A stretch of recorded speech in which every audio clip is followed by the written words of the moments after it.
Bila shaka ni Ian Keitani huyo. Tuangazie masuala mengineyo sasa. Usalama. Mitandao ya uhalifu inaonekana kuzidi kuwa jasiri kila uchao jijini Nairobi. Usiku wa burudani ya muziki katika uwanja wa Ngong Race Course uligeuka kuwa hofu na kiwewe baada ya wahudhuriaji wa tamasha hilo kuvamiwa na kuporwa walipokuwa wakiondoka mapema Jumapili asubuhi, huku wasiwasi ukiongezeka kuhusu uhalifu jijini.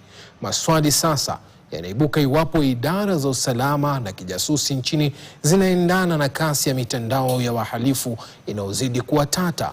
Mwanahabari wetu wa masuala ya usalama Francis Ontomwa anaangazia zaidi.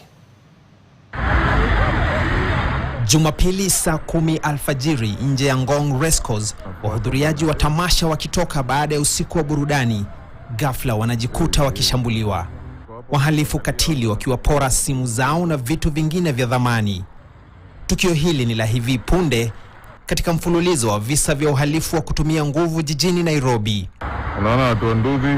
Je, inawezekanaje makundi ya wahudhuriaji wa burudani kulengwa na wahalifu nje ya lango rasmi la tamasha, pasi na maafisa wa usalama kumakinika?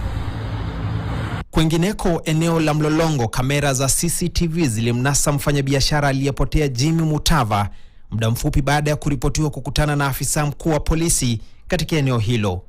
Siku kadhaa baadaye, familia yake bado haina majibu kuhusu aliko. Matukio haya yanaongeza hofu kwamba wimbi la uhalifu huenda linarejea jijini Nairobi, lakini safari hii likiwa na uratibu na nguvu zaidi.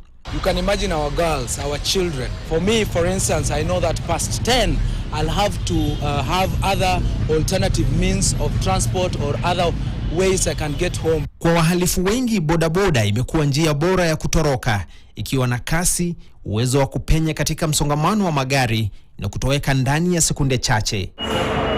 Nakutana na Kevin Mubadi, mwenyekiti wa chama cha usalama cha waendesha bodaboda nchini Kenya. Ninataka kufahamu hatua ambazo chama hicho kinachukua kubaini na kuwaondoa waendeshaji wanaohusika na uhalifu. Ni kitu ambacho kinatuharibia sifa sisi kama watu wa bodaboda Kenya hii. Tumetoa registration ambapo kila bodaboda yule ambaye anafanya kazi yake akuwe kwa sako, akuwe registered, ndio aweze kujulikana, ndio tuweze kuseparate between wale wahalifu na bodaboda wa ukweli. Licha ya kutoa ajira kwa mamilioni ya vijana nchini Kenya, kwa miaka mingi sekta ya bodaboda imekuwa ikikabiliwa na wito wa kuwekwa kanuni kali zaidi, ikiwa ni pamoja na marufuku katikati jijini Nairobi. Bodaboda ni kitega uchumi kubwa sana katika nchi yetu, kwa maana tunakunywa mafuta, tunanunua vyakula, watu wanalipa school fees kutoka hapo, wanalipa rent. So bodaboda haiwezi enda mahali popote. Wakati huo huo, macho sasa yanaelekezwa pia kwenye mfumo wa kijasusi nchini Kenya. Maswali yameibuka iwapo taasisi hiyo ambayo chini ya sheria za Kenya ina jukumu la kuzuia vitisho vya kiusalama inafikia taarifa muhimu kwa wakati na kuziwasilisha ipasavyo kwa taasisi nyingine za usalama. Uhalifu unapozidi kuongezeka humo mjini, shinikizo sasa ni kwa vyombo vya ujasusi kuweza kuimarika hata zaidi kumaliza mkondo wa sasa. Francis Ontomwa, KTN, Ngong Race Course, Nairobi. Kwa kweli inaibua hofu kwa wakazi na wapenda